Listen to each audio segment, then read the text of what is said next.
तो भाई लोगों कल इंडिया वर्सेस पाकिस्तान के महायुद्ध, अरे काय का महायुद्ध, बाप बेटों की लड़ाई में क्रिकेट के असली किंग, पड़ोसियों के पप्पा, अनुष्का के पति अकाय और वमिका के रियल पप्पा।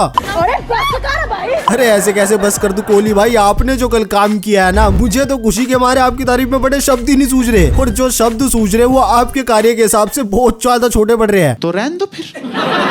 अरे ऐसे कैसे रहने दो भाई, मैं फिर भी कहना चाहूंगा कोहली भाई ने अपने बच्चों को होस्ट से लोस्ट बना ही दिया। सच बताऊं तो भाई मुझे पहले से ही पता था कि कोई स्कोर करे ना करे, लेकिन अपने किंग कोहली तो पाकिस्तान का गेम जरूर बजाएंगे। और भाई क्या खूब गेम बजाया यार, मैच तो जिताया लेकिन साथ में अपना शतक भी पूरा किया। लेकिन भाई उनके शतक में जितना आदगुद किंग कोहली का है ना, उतना ही याद बापू का भी है, क्योंकि अक्षर ना होते और हार्दिक टिके रह गए होते तो किंग कोहली के शतक की तो बत्ती बनी की थी भाई। लेकिन अक्षर भाई ने सिंगल देकर भाई उनको बार बार स्ट्राइक पर बुलाया और आखिरी के 4 रनों की नीड पर अपना खुद का शतक भी पूरा किया और साथ में इंडिया को भी मैच जिता दिया। और भाई उनके साथ प्रिंस गिल और अय्यर भाई ने भी पाकिस्तान में बराबर के हाथ लगाए। लेकिन शुरुआत किसने करी बॉलिंग के टाइम पे, अपने अक्षर बाबू और हार्दिक भाई ने। उनके बाद भाई कुलदीप भाई ने भी उनको लपेटे में लिया और पूरी आवाम को एक बार फिर खून के आंसू रोने पर मजबूर कर दिया। नहीं बताओ यार, इससे गंगोर बेइज्जती अपने बच्चों की और क्या ही होगी कि जिन बच्चों ने टूर्नामेंट होस्ट किया उसी होस्ट को अपने घर से दुबई बुलाकर जबरदस्त तरीके से होस्ट कर दिया। गजब बेइज्जती है।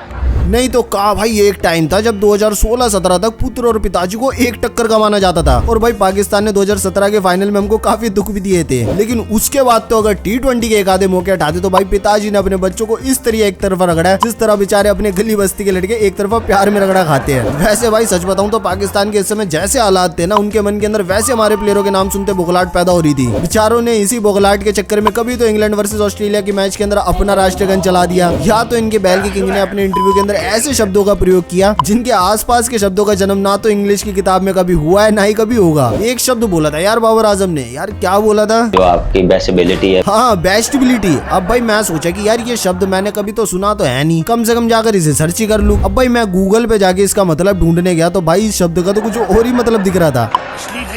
खैर यार दोस्तों, वैसे बुरा तो बहुत हुआ अपने बेचारे बच्चों के साथ। इन्होंने ले देकर एक आधा टूर्नामेंट होस्ट किया जिसमें बेचारों ने 2-3 नए स्टेडियम भी बनवाए, इधर उधर से उधार मांगकर उसमें स्क्रीनें लगवाई, गरीले लगवाई और नए नवेली डिस्को लाइटें भी लगवाई। अब बेचारे उनका भुगतान कैसे करेंगे? खैर ये उनके अपने मसले हैं। लेकिन भाई एक और बात, अब चलो रचिन का फोन चोरी हुआ, उसका तो सब लोग सबर करके बैठ गए, लेकिन भाई अब सुनने में आ रहा है कि बेचारे साउथ अफ्रीका वालों के 3 किट बैग भी चोरी हो गए।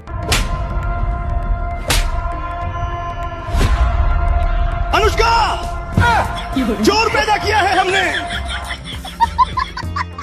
और भाई अब लपेटे में लेते इस IITN बाबा को। कमेंट में बताओ भाई इनके साथ क्या कार्य किया जाए। मेरे हिसाब से तो ये कार्य इनके लिए बिल्कुल परफेक्ट रहेगा। चलो हारना या जीतना टीम का एक तरफ है, लेकिन जिस तरीके से भाई इस चमन बाबा ने इंडिया का खाके इंडिया को हरवा के अपनी शक्तियों को साबित करने वाला था ना, तो हाँ जी झींगा जी हो गई बेइज्जती, कर ली बाबा बन के खाटू सी भविष्यवाणी, कर लिया अपनी शक्तियों का प्रदर्शन। यार भाई इनके जैसे तो पता नहीं कितने ही आ चुके जो यहाँ का खाके यही का बुरा सोचते हैं। बाकी अपन अपने मैच को शुरू से प्रारंभ करते तो इंडिया को टॉस हार के पहले बॉलिंग करने आना पड़ा, और भाई रोहित भाई ने बड़ा ही अनोखा रिकॉर्ड बना दिया। ODI में कंटिन्यू 12 टॉस हार गए। खैर शामी भाई ने आते के साथ ही पहले ओवर में 5 वाइड बॉलें फेंक दी, और फिर थोड़ी देर के लिए भाई हमारे गोटी मुंह में आ गया, क्योंकि 5 ओवर कंप्लीट करके शामी भाई बाहर चले गए। लेकिन भाई फिर हार्दिक भाई ने आकर इनके बैल के किंग को चलता कर दिया, और फिर पावर प्ले के भीतर बापू ने इमाम उलग को गजब का रन आउट कर दिया। मगर भाई फिर जैसे अपने गेंदबाजों को बांग्लादेश के खिलाफ पनौती लगी थी ना, इसमें भी लग गई। 9वें ओवर के बाद भाई 32वां ओवर लगने को आ गया, लेकिन इंडिया के हाथ एक विकेट नहीं लगी। और फिर जब हार्दिक भाई ने 33वें ओवर में रिजवान का मौका बनाया तो हर्षित ने कैच ही ड्रॉप कर दिया। लेकिन भाई अक्षर बापू ने उस कैच को लेकर ज्यादा तकलीफ नहीं होने दी, क्योंकि अगले ओवर के अंदर बापू ने रिजवान को क्लीन बोल्ड कर दिया। अब भाई उसी ओवर में बापू ने मौका तो शकील का भी बनाया था, लेकिन कुलदीप भाई ने उस वक्त कैच ड्रॉप कर दी। मगर अब की बारी भाई हार्दिक भाई ने तकलीफ नहीं होने दी, क्योंकि अगले ओवर के अंदर उन्होंने शकील का बापू को कैच पकड़वा दिया, और फिर जड्डू भाई ने तैयब को बोल्ड कर दिया। उसके बाद तो कुलदीप भाई ने अपने हाथ खोले और पहले सलमान आगा का कैच पकड़वाया, फिर अगली बॉल पर शाहीन को LBW कर दिया, और फिर कुछ देर के बाद नसीम शाह को भी निपटा दिया। इसी तरह से अक्षर पटेल ने रॉफ को रन आउट कर दिया, और फिर आखिरी में कोहली भाई ने कुछ दिल का कैच पकड़ लिया और पूरी पाकिस्तान निमट गई 242 रनों पर। लेकिन भाई जब इंडिया बैटिंग करने उतरी तो रोहित भाई ने वही खतरा हाथ में लेकर अपना इंटेंट दिखाया, पर 20 रनों पर बेचारे रोहित भाई बोल्ड हो गए। लेकिन भाई शुभमन गिल ने अपना अंदाज बिल्कुल नहीं बदला, और पहले पावर प्ले में इंडिया ने बटोर लिए 64 रन। अब भाई हारिस रूफ ने अगले ओवर में किंग कोहली और शुभमन गिल दोनों का मौका तो जरूर बनाया था, मगर पाकिस्तान की खतरनाक फील्डिंग की वजह से दोनों बाल बच गए, और भाई फिर तो दोनों ने मिलकर गजब का बल्ला चलाया। लेकिन फिर शुभमन गिल बेचारे 46 रनों पर बोल्ड हो गए, मगर किंग कोहली ने चौका लगाकर अपनी 50 पूरी करी। और भाई फिर तो बस कोहली भाई ने अय्यर के साथ मिलकर पूरे मैच को एक तरफा बना दिया। लेकिन बेचारे 56 रनों पर अय्यर भाई अपनी विकेट गवा दी है। लेकिन उनके बाद जब पांड्या भाई मैदान में आया तो लगा भाई कोहली भाई का शतक तो कियो, और भाई पांड्या भाई ने आते के साथ ही दे दनादन बल्ला भी चलाना शुरू कर दिया। मगर फिर कोहली फैंस के हार्दिक भाई को गंदी नजर लगी और बेचारे 8 रनों पर किनारा लगवा बैठे। लेकिन फिर अक्षर पटेल ने आकर कोहली भाई को पूरा सपोर्ट किया और 42 ओवर में जब तीसरी बॉल वाइड बॉल चलेगी तो उनको स्ट्राइक पर भी रखना चाहा, मगर कोहली भाई बेचारे अक्षर पर 2 रन ना भागने की वजह से गुस्सा हो गए। लेकिन भाई अक्षर पटेल अपने मकसद में जुटे रहे और कोहली भाई को बार बार स्ट्राइक देते रहे। और फिर तो कोहली भाई ने आखिरी में चौका लगाकर इंडिया को मैच तो जिताया, साथ में अपना शानदार शतक पूरा भी कर लिया। इसी तरह से किंग कोहली ने एक बार फिर से अपने बच्चों का गेम बचा दिया पूरे 6 विकेटों से। बाकी गाइस अब आपको इस मैच का सबसे बेस्ट मोमेंट कौन सा लगा कमेंट में जरूर बताना, और जाते जाते भाई ये भी बता के जाना इस IIT बाबा कप करना क्या है।